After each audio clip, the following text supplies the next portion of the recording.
Amis radioamateurs, bonjour. Vous en aviez rêvé? Eh ben ils l'ont fait. Enfin, nous pouvons faire du numérique, DMR, C4FM et compagnie, sans radio, ça existait déjà, mais maintenant on peut aussi le faire sans serveur DV, oui, DV-Link, hein, si je dis pas de bêtises. Maintenant nous pouvons enfin faire du numérique avec juste une application un peu comme Peanuts. Sauf que là maintenant nous ne sommes pas limités à quelques rooms, nous avons accès bon, à plus ou moins l'intégralité des réseaux numériques. Voilà. Alors d'après ce que j'ai entendu, le DMR fonctionne parfaitement, le C4FM aussi, le M17 apparemment fonctionne pas trop mal. Par contre, c'est le D-Star et le P25 qui apparemment ont montré quelques signes de faiblesse. Et le NXDN, je sais pas, j'ai pas eu de retour. Alors, sans plus attendre, je vais vous montrer tout de suite comment télécharger le logiciel. Alors je vous rassure, si jamais ça va trop vite, il n'y a pas de souci. Vous allez voir dans la description de cette vidéo et vous aurez tous les liens. Donc vous prenez votre moteur de recherche préféré et vous tapez Dude Star. Voilà, vous prenez le premier lien qui est sur GitHub, hein, Nostar Dude Star. Voilà. Alors après, ça va dépendre du système d'exploitation que vous avez. Alors pour ma part, je l'ai testé sur les trois, hein, puisque je suis équipé Windows, Mac et Linux. Bon, si vous avez Windows, eh ben, c'est la solution la plus simple, hein, pour vous. Vous allez sur Releases, j'espère que j'ai bien prononcé. Après, vous allez dans Assets et vous prenez, vous voyez le petit exécutable ici, vous prenez celui qui est adapté à votre version de Windows. Bon, ça, vous savez, hein, sûrement ce que vous avez. Si c'est du 64 bits, vous prenez ce fichier-là, le x64. Sinon, vous mettez le x86 si vous avez un vieux système en 32 bits. Donc ça a été testé de Windows 7 à Windows 10. J'ai pas essayé sur XP, je doute que ce soit compatible, honnêtement. Ouais, donc ça c'est pour ceux qui sont sur Windows. Pour ceux qui sont sous Linux, il n'y a pas de souci. Vous lisez la doc, hein, c'est écrit tout en bas normalement.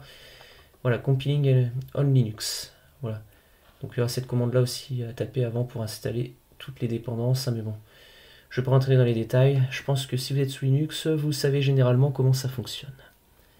Voilà. Sur Mac, il y a une commande à taper.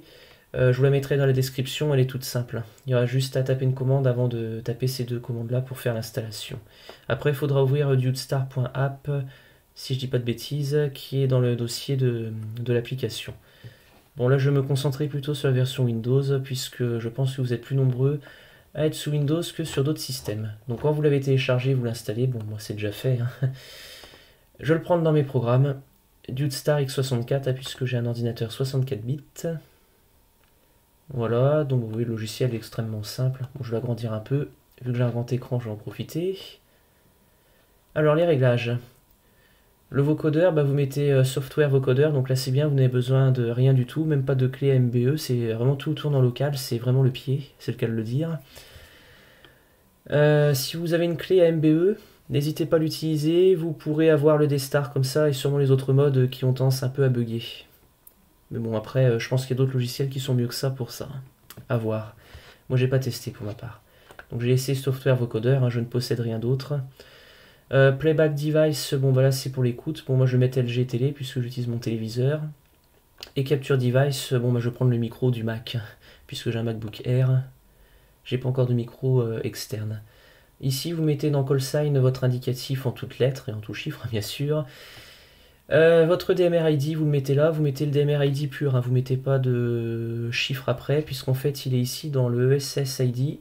Moi j'ai mis 7. Bien sûr, vous mettez le mot de passe sur Brandmeister ou HB-Link, enfin bon, le mot de passe qui vous est attribué.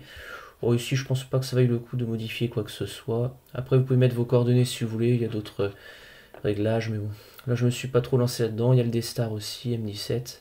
Voilà. N'hésitez pas à mettre à jour aussi la liste des autres, donc c'est tous les serveurs sur lesquels vous pouvez vous connecter.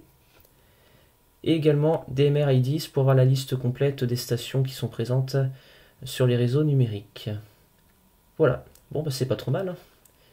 On va pouvoir faire un essai. Vous revenez sur Main. Donc là, ici, vous choisissez votre mode. Donc là, tout ça, c'est lié au D-Star, C4FM, DMR, P25, NXDN, M17. J'ai décidé de prendre DMR et de me connecter sur le réseau. Bah, vous voyez, on avait plein ici, hein. Brandmeister Belgique. Voilà. Il y en a d'autres, hein, oui. Il y a aussi HB-Link. Après, il y a des réflecteurs aussi XLX. Je vous laisserai vous amuser. Moi, je vais juste faire un essai tout simple sur le perroquet pour aujourd'hui. Bon, ici, c'est surtout pour le D-Star. Là, c'est le choix du TG sur lequel vous voulez vous connecter. Donc là, j'ai mis le perroquet. Sur Brandmeister, c'est un appel privé, hein. Donc vous mettez private. C'est un bon point, ça, parce qu'il me semble que c'était pas évident sur la suite DV-Switch ou DV-Link, hein, je confonds toujours, vous m'en excuserez. C'était pas évident de lancer les appels privés, là au moins la case est facilement accessible. Bon, après il y a des réglages, mais bon, généralement par défaut ça fait amplement l'affaire. Voilà, donc je vais me connecter maintenant sur Brandmeister.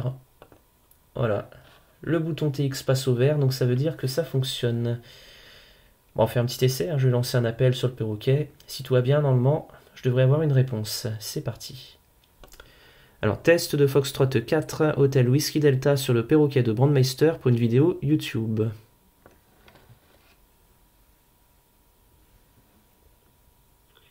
Alors, test de Foxtrot 4, Hôtel Whiskey Delta sur le perroquet de Brandmeister pour une vidéo YouTube.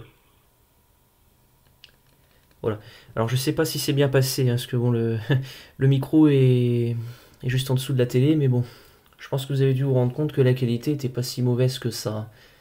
Donc c'est plutôt intéressant, franchement. Moi, je trouve que c'est un bon petit programme. En plus, il fonctionne sur plein de plateformes, dont Android aussi, hein. Voilà. Malheureusement, pas iOS. Hein, donc, si vous avez un iPhone comme moi, et ben, à part la solution avec astérisque, qui est très difficile à mettre en œuvre, je vois pas trop comment on peut faire. Et ça, c'est bien dommage. Mais bon, là, vous voyez déjà, avec ça, vous pouvez vous lancer dans des QSO numériques pour 0 €. Il faut juste faire une demande. Un indicatif, hein, vous savez où, hein. L'adresse est connue. Et après, vous avez un identifiant avec des chiffres, hein, comme je vous ai montré. Et à partir de là, vous pouvez accéder à tous les réseaux numériques sans aucune contrainte. Voilà, moi je trouve ça franchement plutôt sympathique. Même si j'avoue, je préfère quand même la voix radio, hein. Faut pas oublier que nos bandes de fréquences, il faut les sauver, hein, surtout vu ce qui se passe en ce moment. Voilà, et je vous souhaite une excellente journée. 73, à bientôt.